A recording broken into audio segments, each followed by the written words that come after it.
Hello friends, welcome back my YouTube channel biology science. आज हम आप लोगों को मनुष्य में द्वितीयक लैंगिक लक्षणों को बताएंगे, अर्थात secondary sexual characteristic of human के बारे में बात करेंगे।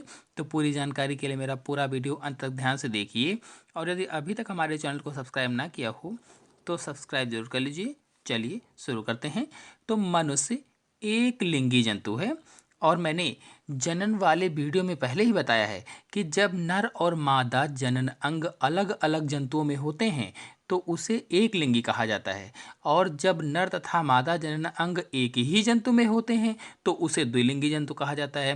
यानी नर और मादा जनन अंग जो होते हैं वे अलग अलग जंतुओं में होंगे तो उसे एक लिंगी कहेंगे, और नर और मादा जनन अंग अगर एक ही जंतु में दोनों होंगे तो उसे द्विलिंगी जंतु कहते हैं। तो मनुष्य एक लिंगी प्राणी है। जिस मानव में नर जनन अंग होते हैं उन्हें पुरुष कहा जाता है, और जिस मानव में मादा जनन अंग होते हैं उन्हें स्त्री कहा जाता है। बता दें कि बहुत से स्टूडेंट्स मानव से अर्थ केवल पुरुष से लगाते हैं, अर्थात आदमी से लगाते हैं। तो ऐसा बिल्कुल नहीं है। मानव मतलब स्त्री और पुरुष दोनों। ऐसे ही यदि मनुष्य कहा जाए तो भी स्त्री और पुरुष दोनों उसके अंतर्गत आएंगे। इसलिए मैंने बोला है कि जिस मानव में नर जनन अंग उसे पुरुष, और जिस मानव में मादा जनन अंग उसे स्त्री कहा जाता है। अब इतना तो आप लोग जान गए हैं। अब प्रश्न आता है कि कैसे पहचानेंगे कि स्त्री है या पुरुष है। तो पुरुषों और स्त्रियों को उनके बाह्य लक्षणों द्वारा पहचाना जा सकता है, और जिन बाह्य लक्षणों के द्वारा पुरुषों और स्त्रियों की पहचान की जाती है उन लक्षणों को गौण लैंगिक लक्षण कहते हैं, अथवा अंग्रेजी में सेकेंडरी सेक्सुअल कैरेक्टर्स कहा जाता है। तो गौण लैंगिक लक्षण किसे कहते हैं आपको पता चल गया होगा। यानी जिन बाह्य लक्षणों के द्वारा पुरुष और स्त्री की पहचान की जाती है उन्हीं लक्षणों को गौण लैंगिक लक्षण कहा जाता है, अथवा सेकेंडरी सेक्सुअल कैरेक्टर्स कहा जाता है। तो इन लक्षणों का विकास लड़कों में 15 से 18 वर्ष की आयु तक, और लड़कियों में 11 से 14 वर्ष की आयु से प्रारंभ हो जाते हैं। कहीं कहीं आपको लड़कों में 13 से 14 वर्ष भी लिखा मिल सकता है, और लड़कियों में 10 से 12 वर्ष भी लिखा मिल सकता है। तो ये लगभग में है, कोई एक्यूरेट नहीं है, क्योंकि कुछ हद तक उनके खान पान यानी पोषण पर और हार्मोन्स के श्रावण पर निर्भर करता है ये सब।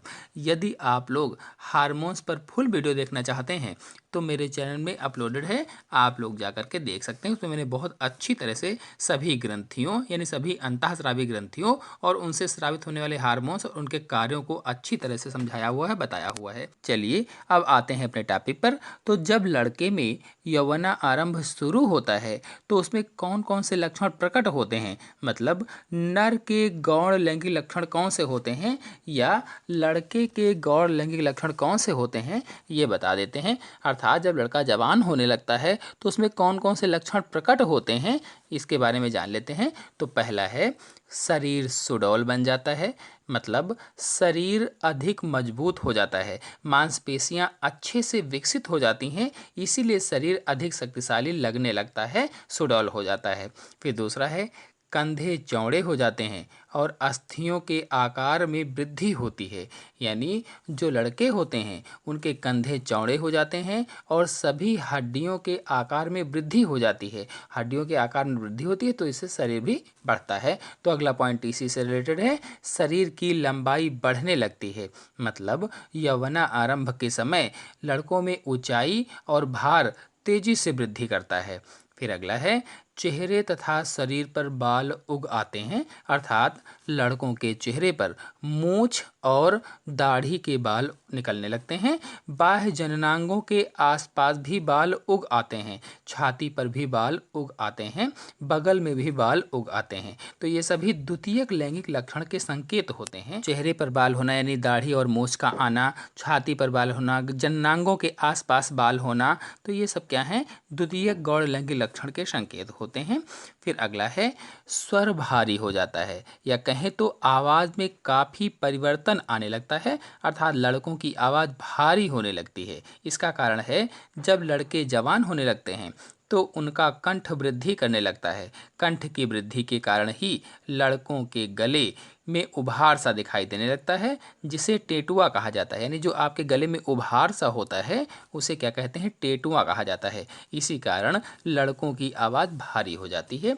फिर अगला है, वृषण कोश में यानी वृषण कोशों और शिश्न के आकार में वृद्धि होती है। मतलब टेस्टिस और पेनिस साइज में बढ़ते हैं, अर्थात लड़कों में शिश्न और वृषण पूर्णतः विकसित होने लगते हैं या विकसित हो जाते हैं। फिर अगला पॉइंट है, शुक्र जनन नलिकाओं में शुक्राणुओं का निर्माण शुरू हो जाता है। यानी लड़कों में शुक्राणुओं का बनना शुरू हो जाता है, शुक्राणु बनने लगते हैं या स्पर्म का निर्माण होने लगता है, स्पर्म फॉर्मेशन होना शुरू हो जाता है। यदि शुक्राणुओं के बारे में पूरी जानकारी चाहते हैं तो मेरे चैनल में फुल वीडियो शुक्राणु पर अपलोडेड है, आप लोग जाकर के देख सकते हैं। बता दें कि ये सभी परिवर्तन गौण लैंगिक लक्षण कहलाते हैं और ये नर हार्मोन टेस्टोस्टेरोन के स्रावण के कारण होता है। ये हार्मोन शुरुआत में लगभग 20 वर्ष की आयु तक अधिक मात्रा में स्रावित होते हैं और शरीर में अनेक परिवर्तन इसी हार्मोन्स के कारण होते हैं। तो ये तो हुए लड़कों में जो लक्षण दिखाई देते हैं। चलिए अब जानते हैं कि लड़कियों में कौन कौन से लक्षण होते हैं, कौन कौन से परिवर्तन होते हैं। तो यौवना आरंभ के समय लड़कियों में पहला पॉइंट है, स्तनों का विकास होता है, मतलब चेस्ट का डेवलपमेंट होता है। फिर दूसरा है, बाह्य जननांगों का समुचित विकास होता है, मतलब स्त्री के जनन अंगों का विकास हो जाता है या होना शुरू हो जाता है। यदि स्त्री जनन अंग या फीमेल रिप्रोडक्टिव ऑर्गन्स के बारे में आप डिटेल में जानना चाहते हैं तो मेरे चैनल में फुल वीडियो अपलोडेड है, आप लोग जाकर के देख सकते हैं। उसमें मैंने चित्र सहित अच्छे से समझाया हुआ है। फिर अगला पॉइंट है, श्रोणि भाग चौड़ा हो जाता है, मतलब लड़कियों में श्रोणि प्रदेश फैलकर चौड़ा हो जाता है। बता दें कि हमारी कमर से नीचे का भाग और जांघों से ऊपर का भाग श्रोणि प्रदेश कहलाता है। तो कहा गया है कि लड़कियों में श्रोणि भाग चौड़ा हो जाता है, मतलब लड़कियों में जो श्रोणि प्रदेश होता है वो फैलकर चौड़ा हो जाता है, नितंब चौड़े हो जाते हैं। फिर अगला पॉइंट है, बगल तथा जननांगों आदि के आसपास बाल उगाते हैं। यानी लड़कियों में भी लड़कों की भांति बगल में और जननांगों के आसपास बाल उगाते हैं, मतलब श्रोणि क्षेत्र तथा बगल में बाल उगने प्रारंभ हो जाते हैं। फिर अगला पॉइंट है, स्वभाव में शीतलता और आवाज़ महीन हो जाती है। यानी लड़कियों में जो आवाज़ होती है वो महीन हो जाती है, पतली हो जाती है, जबकि लड़कों में मैंने बताया था कि भारी हो जाती है।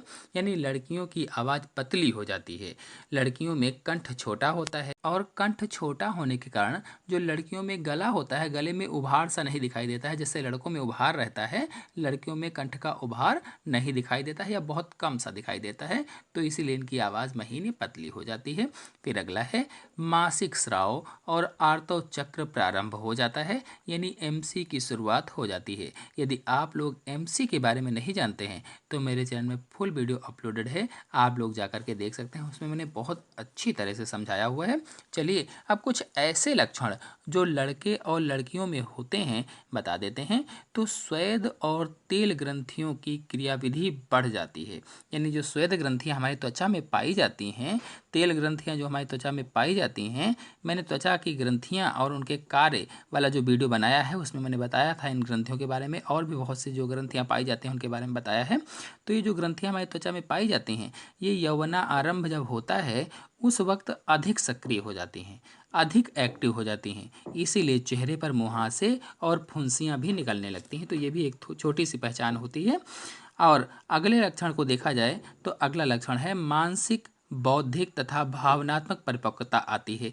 यानी मानसिक रूप से, बौद्धिक रूप से और भावनात्मक रूप से परिपक्वता आने लगती है या परिपक्वता आ जाती है। तो गौण लैंगिक लक्षण अर्थात सेकेंडरी सेक्सुअल कैरेक्टर्स के अंतर्गत मैंने नर के गौण लैंगिक लक्षणों के अंतर्गत बताया कि शुक्र जनन नलिकाएं शुक्राणुओं का निर्माण शुरू हो जाता है, वृषण कोशों तथा शिश्न के आकार में वृद्धि होने लगती है या हो जाती है, कंधे चौड़े हो जाते हैं तथा अस्थियों के आकार एवं पेशीन्यास में वृद्धि हो जाती है, चेहरे तथा शरीर पर बाल उग आते हैं, स्वर भारी हो जाता है तथा शरीर की लंबाई में वृद्धि होती है।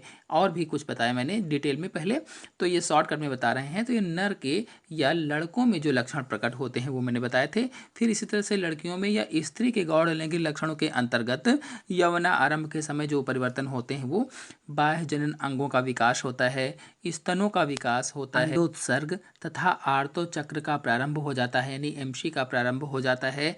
फिर अगला बताया था कि श्रोणि प्रदेश फैलकर चौड़ा हो जाता है। जो हमारा श्रोणि प्रदेश है वो फैलकर चौड़ा हो जाता है, नितंब चौड़े हो जाते हैं कह लीजिए, और कच्छी एवं जघन बालों का उगना प्रारंभ हो जाता है। यानी जो हमारे जननांग होते हैं, चाहे वो नर में हो चाहे मादा में हो, तो जननांगों के आसपास बाल उग जाते हैं। और कच्छी यानी जो हमारे बगल में हैं, छाती पर हैं, यहाँ पर बाल उग जाते हैं। तो इन सब चीज़ों के बारे में बताया। आशा है आप सभी लोगों को गौण लैंगिक लक्षण या सेकेंडरी सेक्सुअल कैरेक्टर्स अच्छी तरह से समझ में आ गए होंगे। तो आज के अंक में इतना ही। अगले अंक की जानकारी के लिए मेरे चैनल को सब्सक्राइब कर लीजिए और साथ में बेल आइकन को भी प्रेस कर लीजिए, ताकि आने वाले अगले वीडियो की नोटिफिकेशन भी, उसकी जानकारी भी आपको सबसे पहले प्राप्त हो।